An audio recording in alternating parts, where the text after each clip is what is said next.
नमस्ते मेरे प्यारे ऑडियंस, मैं हूं मनस्कान मिश्रा। आपका बहुत बहुत स्वागत है मेरा चैनल परफ्यूम एनालिटिक्स में।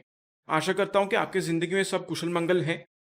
इसका जो पिछला वीडियो था उसमें मैंने एप्सिलॉन के दो नए परफ्यूम्स के बारे में बात किया था, जो है स्टार और आइकन। अब उस वीडियो का लिंक मैं आपको एंड स्क्रीन में दे दूंगा या फिर वीडियो डिस्क्रिप्शन में भी आपको वो लिंक मिल जाएगा। तो आज के वीडियो में हम रिव्यू करेंगे इनके बाकी दो नए परफ्यूम्स के बारे में, जो है मास्टर और लेजेंड। अब इनका खुशबू कैसा है, ये परफॉर्म कैसे करते हैं, इनका इस्तेमाल कैसा होना चाहिए, क्या ये किसी महंगे डिजाइनर या नीश परफ्यूम का क्लोन है, और दाम के हिसाब से इनको खरीदना क्या एक अच्छा ऑप्शन होगा या नहीं, हर चीज के बारे में इस वीडियो में डिटेल में आज बात करेंगे। और यहां पर मेरा आपसे छोटा सा गुजारिश है कि आप इस वीडियो का जो कंक्लूडिंग पार्ट है वो आप जरूर देखिएगा, क्योंकि वहां पर मैं इन चारों परफ्यूम्स को सभी एंगल से जज करके इसको मैं रैंक करूंगा और इसके साथ आपको प्रॉपरली बताऊंगा कि इनका क्वालिटी कैसा है और दाम के हिसाब से इनको खरीदना एक अच्छा ऑप्शन होगा या नहीं, आपको वहीं से प्रॉपरली पता चल जाएगा, ताकि इनको खरीदने से पहले आप एक अच्छा खासा इन्फॉर्म्ड डिसीजन ले सकें। अंत में अगर आपको वीडियो अच्छा लगता है तो कृपया इस वीडियो को लाइक और शेयर जरूर कर दीजिएगा। और इसके साथ साथ अगर आप पहली बार मेरा चैनल को देख रहे हैं, आपको मेरा कंटेंट पसंद आ रहा है, तो कृपया मेरे चैनल को सब्सक्राइब जरूर कर दीजिए और बेल आइकन को भी क्लिक कर दीजिए, ताकि आपसे कोई भी नया नोटिफिकेशन मिस ना हो जाए। अगर आप मेरा चैनल को सब्सक्राइब करेंगे तो मेरा ये जो परफ्यूम एनालिस्ट का कम्युनिटी है वो और बड़ा बनेगा, और साथ ही साथ आगे चल के ऐसे जेन्युइन परफ्यूम रिलेटेड कंटेंट बनाने के लिए मुझे और भी ज्यादा प्रोत्साहन मिलेगा। तो चलिए शुरू करते हैं इन दोनों परफ्यूम्स का रिव्यू को इस छोटे से इंट्रो के बाद।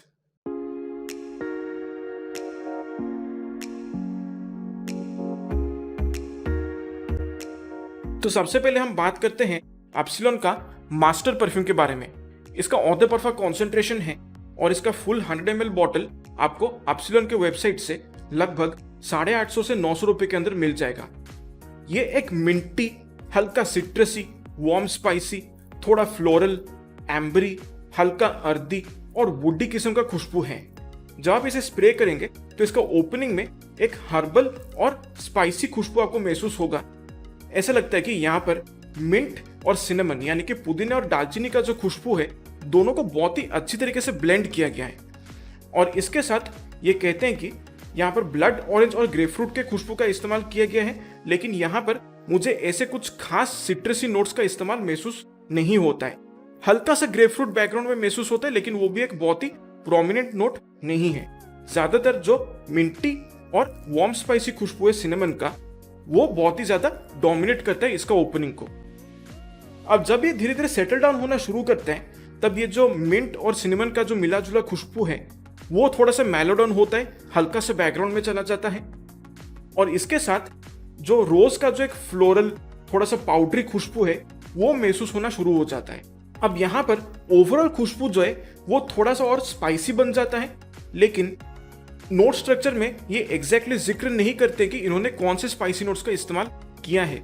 लेकिन पर्सनली मुझे ऐसा लगता है कि यहाँ पर या तो ऑल स्पाइस या फिर थोड़ा सा चक्रफूल यानी कि स्टार एनिस का जो खुशबू है उनका इस्तेमाल किया गया है, जिसकी वजह से जो ओवरऑल खुशबू है सेटल डाउन होने पर थोड़ा और स्पाइसी बनता है। जब ये पूरी तरह से ड्राई डाउन में जाता है तब ये एक बहुत ही वुडी, एम्बरी और अर्दी किस्म का खुशबू में तब्दील हो जाता है। यहाँ पर एम्बर का बहुत ही अच्छा इस्तेमाल किया गया है, जिसकी वजह से कुछ वार्म, कोजी, कंफर्टिंग वाइब्स महसूस होते हैं। और इसके साथ साथ मुझे यहाँ लगता है कि वुडी नोट्स को थोड़े से लाइकेबल लेदर नोट के साथ यूज किया गया है।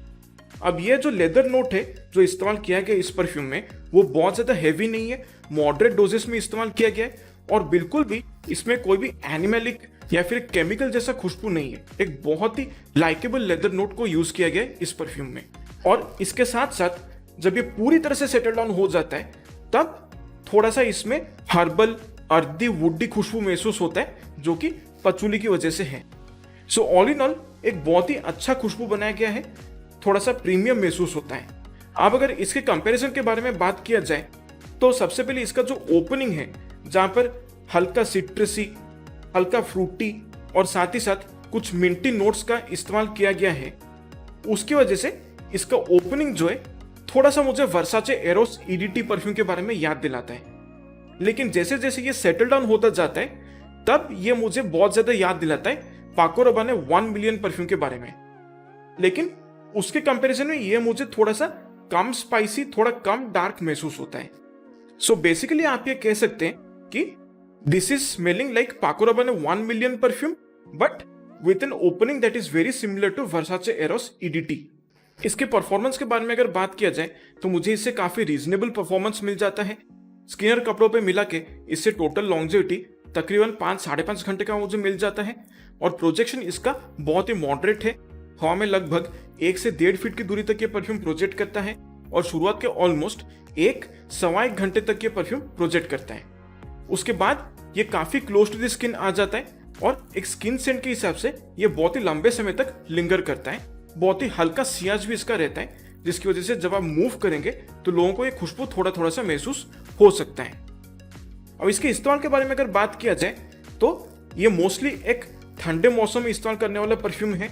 सर्दी के मौसम में या फिर बारिश के मौसम में जब थोड़ा सा ज्यादा बारिश हुआ हो, थोड़ा सा शाम में ठंडी हवाएं बह रही हैं, तब इस परफ्यूम को इस्तेमाल करना एक बहुत ही सूटेबल ऑप्शन बन सकता है। ठंडे मौसम में डेली यूज के लिए या फिर फॉर्मल ओकेजन्स के लिए, नाइट आउट्स के लिए या फिर even Netflix and chill settings के लिए अगर आप एक ऐसा परफ्यूम चाहते हैं जो बजट फ्रेंडली है और बहुत ही लग्जरियस फील होता, थोड़ा सा वार्म, कोजी और कंफर्टिंग किस्म का खुशबू महसूस होता, तो ये आपके लिए एक बहुत ही बढ़िया बजट फ्रेंडली ऑप्शन बन सकता है। बस आपको ये समझना है कि ये परफ्यूम ज्यादा मास प्लीजिंग नहीं है, हर किसी को इसका खुशबू पसंद नहीं आता है, लेकिन यूनिसेक्स है और थोड़ा सा मैच्योरिटी भी इस खुशबू में महसूस होता है। सो ओवरऑल मैं कहूँगा कि बहुत ही अच्छी तरीके से बनाया गया परफ्यूम है, क्वालिटी अच्छा है, पर परफॉर्मेंस इस परफ्यूम के लिए मुझे थोड़ा सा एवरेज लगता है, क्योंकि जो डार्कर परफ्यूम्स है उनका लॉन्जेविटी यूजुअली 7-8 या फिर उससे ज्यादा घंटे तक मिलना चाहिए। तो उसके हिसाब से इसका परफॉर्मेंस मुझे थोड़ा सा एवरेज लगता है और उसके वजह से मैं इसे एक पैसा वसूल परफ्यूम के हिसाब से कंसिडर नहीं कर सकता हूँ। सो इन तमाम बातों को मद्देनजर रखते हुए मैं इसे रेट करूंगा 7.5 आउट ऑफ 10। सो ये है एप्सिलॉन की तरफ से मास्टर ऑ दे परफा। आप बात करते हैं इनका लेजेंड परफ्यूम के बारे में। इसका ऑ दे परफा कॉन्सेंट्रेशन है और इसका फुल बॉटल आपको लगभग 800 से 900 रुपए के अंदर मिल जाएगा एप्सिलॉन के वेबसाइट से। ये एक फ्रूटी, हल्का सिट्रसी, फ्लोरल, एम्बरी और वुडी किस्म का खुशबू है। जब आप इसे स्प्रे करेंगे तो इसका ओपनिंग में एक बहुत ही स्मूथ, जेस्टी, ब्राइट, सिट्रसी किस्म का खुशबू आपको महसूस होगा। ऐसा लगता है कि यहाँ पर ज्यादातर लेमन और ऑरेंज के खुशबू को बहुत ही अच्छी तरीके से ब्लेंड किया गया है। लेकिन ये जो सिट्रसी खुशबू है ये ज्यादा देर तक टिकता नहीं है, ये बहुत जल्दी मेलोडन हो जाता है। फिर जो खुशबू उभर के आता है वो है फ्रूटी नोट्स का। अब बहुत ही खूबसूरत तरीके से यहाँ पर पके हुए आम यानी कि राइप मैंगो और हल्का सा रेड एप्पल का जो खुशबू है उसको बहुत ही अच्छी तरीके से ब्लेंड किया गया है और यही जो फ्रूटी कॉम्बिनेशन है वो इस परफ्यूम को बहुत ही खूबसूरत बना देता है, बहुत ही प्यारा खुशबू बना देता है। इसके साथ बैकग्राउंड में कुछ व्हाइट फ्लोरल नोट्स का भी इस्तेमाल मुझे महसूस होता है। अब एग्जैक्टली ये अपने नोट स्ट्रक्चर में बताते तो नहीं है कि कौन से व्हाइट फ्लोरल खुशबू का इस्तेमाल किया गया है, लेकिन पर्सनली मुझे ऐसा लगता है कि यहाँ पर ज्यादातर जैस्मिन और लिली ऑफ द वैली का खुशबू को यूज किया गया है और जो फ्रूटी फ्लोरल खुशबू जो कॉम्बिनेशन मिलता है यहाँ पर वो इस परफ्यूम को बहुत ही ज्यादा वाइब्रेंट और अमेजिंग बना देता है। जब ये पूरी तरह से ड्राई डाउन में जाता है तब ये काफी ज्यादा वुडी और एम्बरी बन जाता है। अब यहाँ पर एम्बर का इस्तेमाल बहुत ही हल्का मुझे महसूस होता है, थोड़े बहुत वार्म और थोड़े से कंफर्टिंग वाइब्स मिल जाते हैं इसमें से, लेकिन ज्यादातर इसके जो ड्राई डाउन है उसमें वुडी नोट्स डोमिनेट करते हैं। अब इसकी कंपैरिजन के बारे में अगर बात किया जाए तो ये परफ्यूम मुझे बड़ा दिलचस्प लगा क्योंकि ये मुझे मल्टीपल परफ्यूम से इंस्पायर्ड लगता है। अब यहाँ पर जिस तरीके से फ्रूटी, एम्बरी और सिट्रसी नोट्स को ब्लेंड किया गया है वो मुझे एक बहुत ही महंगा नीश परफ्यूम के बारे में याद दिलाता है जिसका नाम है शेर्ज ऑफ एर्बा प्यूरा। एक और परफ्यूम के साथ मुझे ये सिमिलर लगता है क्योंकि यहाँ पर जिस तरीके से फ्रूटी, एम्बरी, फ्लोरल और वुडी खुशबू को यूज किया गया है उसकी वजह से मुझे ऐसा लगता है कि ये बहुत ही सिमिलर है जिसाडा एम्बेसडर परफ्यूम के साथ। आप यूं भी समझ सकते हैं कि जिसाडा एम्बेसडर में जितने भी डियोर सवाश के जो एलिमेंट्स हैं उसको अगर पूरी तरह से हटा दिया जाए फिर जो बाकी खुशबू बचता है कुछ सिमिलर खुशबू आपको इस परफ्यूम से मिलने वाला है। इसके साथ साथ फ्रूटी और व्हाइट फ्लोरल नोट्स को जिस तरीके से ब्लेंड किया गया है वो मुझे एक और नीश परफ्यूम से इंस्पायर्ड लगता है जिसका नाम है स्टीफन हम्बर्ट लुकस मैंगो किस। सो ऐसे कई सारे पॉपुलर परफ्यूम से ये परफ्यूम इंस्पायर्ड लगता है। ऑब्वियसली कम दाम में एक महंगा खुशबू जैसा महसूस होता है, काफी प्रीमियम क्वालिटी है इसका और बहुत ही अच्छी तरीके से बनाया गया है। परफॉर्मेंस इससे मुझे सबसे अच्छा मिलता है चारों परफ्यूम में से। स्किनर कपड़ों पे मिला के इससे टोटल लॉन्जेविटी मुझे लगभग 6-6.5 घंटे का मिल जाता है और प्रोजेक्शन इसका मॉडरेट है। हवा में लगभग 2 से 2.5 फीट की दूरी तक ये परफ्यूम प्रोजेक्ट करता है और जब आप इसे गर्मी में इस्तेमाल करेंगे तो इसका प्रोजेक्शन और ज्यादा बढ़ता है। इसे स्प्रे करने के बाद शुरुआत के ऑलमोस्ट 1 से 1.5 घंटे तक ये परफ्यूम प्रोजेक्ट करता है। उसके बाद ये थोड़ा सा क्लोज टू द स्किन आ जाता है, एक प्यारा सा सेंट बबल आपके चारों तरफ क्रिएट कर देता है। जब आप मूव करेंगे तो इसका थोड़ा सा मॉडरेट सियाज है और लोगों को एक खुशबू बिल्कुल महसूस हो सकता है। कड़क गर्मी के मौसम में डेली यूज के लिए या फिर कैजुअल ओकेजन्स के लिए, समर डेट्स के लिए या फिर वेकेशंस के लिए अगर आप एक मास प्लीजिंग वेल ब्लेंडेड एक फ्रूटी स्वीट खुशबू अगर आप चाहते हैं जो आप एक सिग्नेचर सेंट बना सकते हैं तो ये आपके लिए एक बहुत ही बजट फ्रेंडली ऑप्शन बन सकता है। सो इन तमाम बातों को मद्देनजर रखते हुए मैं इसे रेट करूंगा 8.5 आउट ऑफ 10। सो ये है एप्सिलॉन की तरफ से लेजेंड ऑ दे परफा। तो आखिरकार इतना सारा जो डिस्कशन हुआ इन चारों परफ्यूम्स के बारे में, उसका नतीजा क्या निकलता है?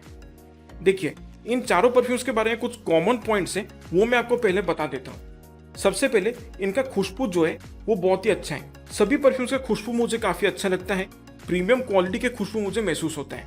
ऐसा लगता है कि कम दाम में एक महंगे खुशबू को रेप्लिकेट करने की कोशिश किया गया है चारों के चारों परफ्यूम्स में और प्रीमियम क्वालिटी मुझे यहाँ पर महसूस होता है। जो भी इंग्रेडिएंट्स यहाँ पर यूज किया गया है इन परफ्यूम्स में उनका क्वालिटी मुझे काफी अच्छा लगता है और सभी इंग्रेडिएंट्स को बहुत ही अच्छी तरीके से बैलेंस किया गया है और इन सभी इंग्रेडिएंट्स को बहुत ही अच्छी तरीके से ब्लेंड किया गया है। इसके साथ जब आप इनमें से किसी परफ्यूम को अगर आप स्प्रे करते हैं तो इसका ओपनिंग में एक बहुत ही साधा सीधा सा एक अल्कोहल ब्लास्ट मिलता है जो कि हर परफ्यूम में होता है और वो अल्कोहल ब्लास्ट 4-5 सेकेंड के अंदर चला जाएगा। फिर जो परफ्यूम का खुशबू है वो आपको महसूस होना पूरी तरह से शुरू हो जाएगा। सो ऑल इन ऑल मैं कहूँगा कि प्राइस के हिसाब से एप्सिलॉन ने बहुत ही अच्छा काम किया है। यहाँ पर क्वालिटी अच्छा है और यहाँ पर एक्चुअली इन्होंने इनका जो डिस्कवरी सेट है जहाँ पर इन्होंने प्रीमियम परफ्यूम लिखा है, ये चारों के चार परफ्यूम इस वर्ड को बिल्कुल जस्टिफाई करते हैं। सो चारों के चार मुझे प्रीमियम खुशबू जैसा महसूस होता है। तो आखिरकार इनके जितने भी एस्पेक्ट्स हैं, खुशबू, परफॉर्मेंस, इनका प्राइस, हर चीज को मद्देनजर रखते हुए अगर मुझे इन परफ्यूम्स को रैंक करना है तो नंबर 4 पे मैं रखूंगा इनका स्टार परफ्यूम को। इसके परफॉर्मेंस में इंप्रूव होना बहुत ही सख्त जरूरी है। उसके बाद मैं रखूंगा इनका मास्टर परफ्यूम को। खुशबू अच्छा है लेकिन एक विंटर बेस्ड परफ्यूम के हिसाब से इसका परफॉर्मेंस मुझे काफी एवरेज लगता है। अब सेकंड नंबर पे मैं रखूंगा आइकन परफ्यूम को। प्राइस के हिसाब से अगर इसका परफॉर्मेंस थोड़ा और इंप्रूव हो जाता तो बहुत ही बढ़िया होता, लेकिन इसका जो ओवरऑल खुशबू है वो मुझे थोड़ा सा यूनिक लगता है जिसकी वजह से ये बिल्कुल एक सिग्नेचर सेंट बन सकता है। और फिर नंबर 1 पे मैं रखूंगा इनका लेजेंड परफ्यूम को, क्योंकि ये एक बहुत ही फ्रेश, फ्रूटी और बहुत ही महंगा परफ्यूम जैसा महसूस होता है कम प्राइस में। और इन सभी परफ्यूम के कंपैरिजन में इसका सबसे बेस्ट परफॉर्मेंस रहता है और समर्स के लिए आप लेजेंड परफ्यूम को भी एक सिग्नेचर सेंट के तौर पे इस्तेमाल कर सकते हैं। सो ऑल इन ऑल मैं कहूँगा कि पहले आप ये जो 4x20 ml का जो डिस्कवरी सेट है वो आप पहले खरीद के टेस्ट कीजिए, देखिए आपको कौन सा परफ्यूम अच्छा लगता है। जो परफ्यूम आपको अच्छा लगता है आप उसी का फुल बॉटल को कंसिडर करने के बारे में सोच सकते हैं। देखिए, fragrances are a very subjective matter. जरूरी नहीं है कि जो परफ्यूम मुझे पसंद है वो आपको भी पसंद हो, और हो सकता है जो परफ्यूम मुझे पसंद ना हो वो शायद आपको पसंद आ जाए। लेकिन अगर मुझे इन चारों परफ्यूम्स में से किन्हीं 2 परफ्यूम्स को रेकमेंड करना ही है तो मैं आपको रेकमेंड करूंगा लेजेंड और आइकन। इन दोनों परफ्यूम्स को आप इस्तेमाल कर सकते हैं। वैसे इनका कॉम्बिनेशन भी बहुत ही बढ़िया है। लेजेंड समर्स के लिए एक सिग्नेचर सेंट बन सकता है, आइकॉन आपके लिए विंटर्स में या फिर ठंडे मौसम में एक सिग्नेचर सेंट बन सकता है। सो इसी के साथ समाप्त होता है एप्सिलॉन के नए परफ्यूम सेट का रिव्यू। आशा करता हूं कि आपको ये रिव्यू पसंद आया है। वैसे आपने अगर इन परफ्यूम्स को इस्तेमाल किया है तो कृपया अपना फीडबैक मुझे कमेंट्स में दे दें। और इसके साथ साथ और कौन कौन से नए परफ्यूम ब्रांड्स का मैं रिव्यू करूं, कौन से नए रिलीजेस हैं जिसका वीडियो आप देखना चाहते हैं, वो मुझे कमेंट्स में बता दीजिए। आपसे फिर मुलाकात होगा अगले वीडियो में। तब तक के लिए मेरे प्यारे ऑडियंस, स्वस्थ रहिए, मस्त रहिए और खुशबूदार रहिए। नमस्कार।